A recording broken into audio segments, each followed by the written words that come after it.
The blade flashed so fast that most people didn't see it. They only heard the sound that came after, the scream. It echoed through the housing unit at USP Beaumont, Texas, USA, sharp and full of pain. Guards ran. Inmates jumped back. Blood splashed onto the gray floor as a man fell forward, clutching his side. Another man stepped away calmly, disappearing into the crowd before anyone could stop him. This was not a random fight. This was a gang hit. And it was happening again. As alarms screamed and red lights filled the hallway, officers dropped to their knees beside the wounded inmate. Radios crackled with panic. Doors slammed shut across the prison. Lockdown was ordered within seconds. Another stabbing. Another crisis. Another sign that USP Beaumont, a federal prison meant to control violence, was losing control of itself. As the wounded man was carried away and inmates were forced back into their cells, a heavy question filled the air, louder than the alarms ever were. If this prison cannot stop the violence, what happens next? Before the blood, before the fear, before the stabbings became routine, USP Beaumont was built with a promise. The prison was designed to be secure. Strong walls. Tall fences. Cameras everywhere. It sat in southeast Texas, far from big cities, meant to hold high-risk federal inmates away from the public. On paper, it was safe. In real life, things slowly fell apart.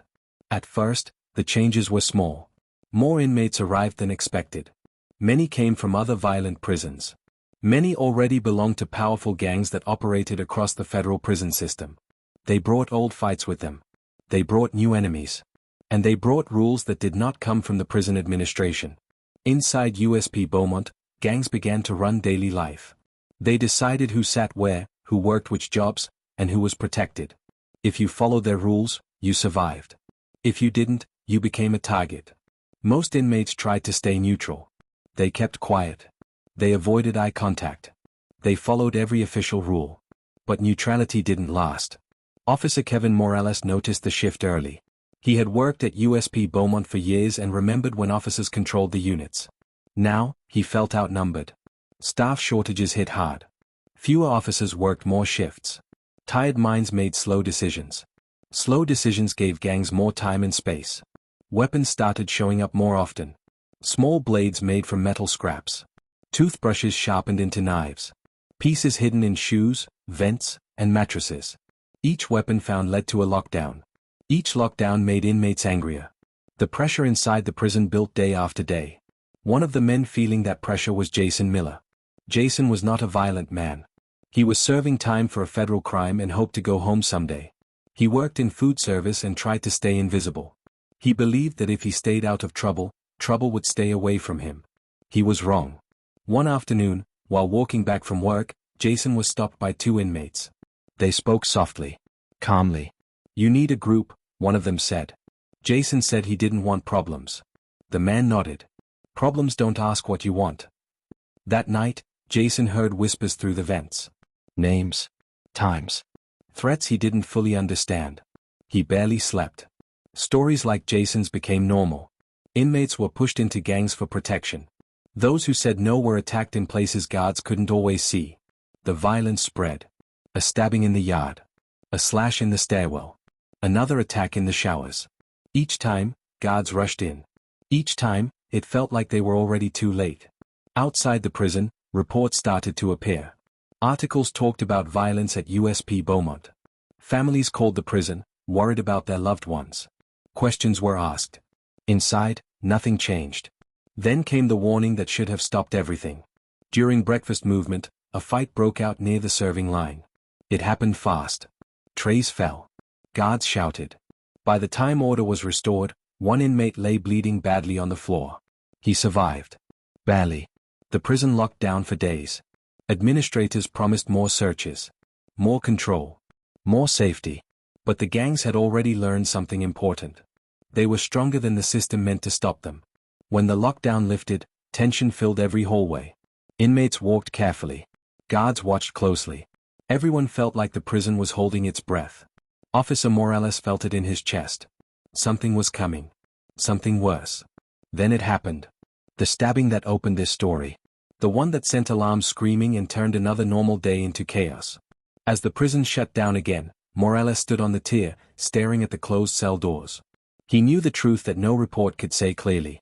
This was no longer just violence. This was failure. A federal prison overwhelmed by gangs, short on staff, trapped in a cycle of blood and lockdowns. And the stabbing was not the end. It was a signal. Because as the wounded man was taken away and silence filled the unit, other inmates were already talking, planning, choosing targets. And somewhere deep inside USP Beaumont, another blade was already being sharpened. Waiting. The lockdown after the stabbing felt endless. Days passed, but time inside USP Beaumont moved slowly, like thick mud. Cell doors stayed shut. Lights stayed on all night. Meals came through small slots in the doors, cold and quiet. Inmates shouted. Some cursed. Some prayed. Some stayed silent, listening. Silence inside a prison like this was dangerous. Officer Kevin Morales walked the tier again and again, his boots echoing on the concrete floor. His eyes were heavy. His radio buzzed with constant updates. Staff were stretched thin. Too many inmates. Not enough officers. The stabbing had shaken everyone. But it had also done something worse. It had sent a message. Inside the cells, gang leaders talked in low voices. They didn't argue. They didn't rush. They knew lockdowns always ended. And when they did, business continued. Jason Miller felt the fear growing inside him. Locked alone in his cell, he replayed the voices he had heard through the vents before. He wondered if the gang that approached him believed he had made a choice already. He hadn't. But in USP Beaumont, not choosing was still choosing. When the lockdown finally eased, movement returned slowly. Showers were allowed in small groups. Yard time was limited. Guards stood closer, hands near their radios. The prison felt tense, like a tight rope ready to snap. Jason stepped into the day room for the first time in days. He felt eyes on him right away. Not angry. Not loud. Watching. The same man approached him again. "You're running out of time," he said quietly. Jason nodded but said nothing. That night, Jason found a small note slipped under his door. One word. Decide. Violence continued to spread. A fight broke out in the yard. 2 men went down. Another stabbing followed in a stairwell where cameras didn't reach well.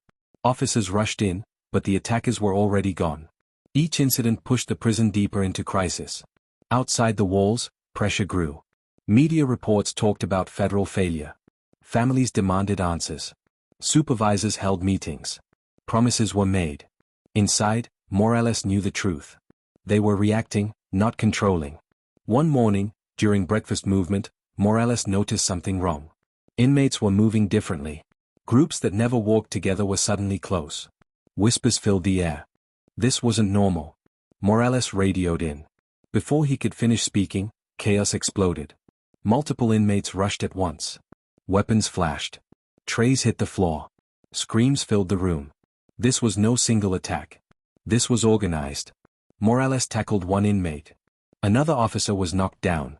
Blood spread across the floor as alarms screamed. Then the power flickered.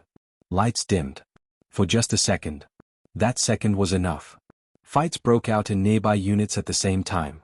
Radios screamed with calls for help. Officers ran in every direction. USP Beaumont was no longer dealing with one problem. It was dealing with many. As emergency teams rushed in and the prison was ordered into full lockdown again, Morales looked down the hallway and saw something that chilled him. A cell door that should have been locked stood open. And from the darkness beyond it, shadows were moving fast, toward a target no one was ready for. The prison had crossed another line. And this time, the damage would be impossible to hide. The open door should not have been open. Officer Kevin Morales froze when he saw it. His heart pounded hard in his chest. In a prison like USP Beaumont, doors only opened when officers allowed them to. An open door during a lockdown meant one thing. Something had gone very wrong. Before Morales could move, the radio on his chest exploded with noise. "Officer down." The words echoed through the hallway like a gunshot. Morales ran. The shadows he had seen were already gone, moving fast through the unit, using the noise and confusion as cover. Alarms screamed louder now. Red lights flashed so bright they hurt the eyes. Inside another unit, an officer lay on the floor, hurt and not moving. Inmates were locked back into their cells, some shouting, some silent, some smiling. This was no accident. This was part of the plan. Emergency teams rushed in. The wounded officer was carried out. The unit was sealed tight. The whole prison went into full emergency lockdown. Again. Jason Miller was locked in his cell when it happened. He heard the alarms. He heard officers running. He heard inmates shouting codes through the vents. He sat on his bunk, shaking. He knew now. There was no safe place left. The next days were the worst Jason had ever lived. The lockdown stretched on. The air felt heavy. The lights never turned off. Sleep came in short, broken pieces. Jason stopped eating. In his mind, he kept hearing the word from the note. Decide. Officer Morales sat through emergency meetings where faces looked tired and scared. Reports came in one after another. Multiple attacks. Coordinated movements. Evidence of planning. Gangs were no longer hiding. They were testing how far they could go. And the answer was clear. Too far. Outside the prison, the story finally exploded. News reports talked about near-constant crisis at USP Beaumont. Families demanded action. Questions were asked about staffing, safety, and leadership. Inside, the violence did not stop. When the lockdown finally lifted again, it felt different. Heavier. Darker. Inmates moved with purpose now. The fear was still there, but something else had joined it. Confidence. The gangs knew the system was struggling. Jason was approached one last time in the day room. The man didn't smile this time. "This is your last chance," he said. Jason felt trapped. If he said yes, his life would change forever. If he said no, it might end. Before he could answer, shouting broke out across the room. Another fight. Another distraction. Another chance for violence. Guards rushed in, but it was already spreading. Inmates ran. Chairs fell. Someone screamed. Then Jason felt a sharp pain. He fell. As alarms screamed and chaos took over once again, Jason lay on the floor, staring at the ceiling lights above him. He didn't know if he would live. Officer Morales pushed through the crowd, heart racing, knowing deep down that this moment would not be the last. Because USP Beaumont was no longer just failing. It was unraveling. And as medics rushed in and the prison slammed into yet another lockdown, one truth was impossible to ignore. The crisis had become the normal. And the violence was far from over.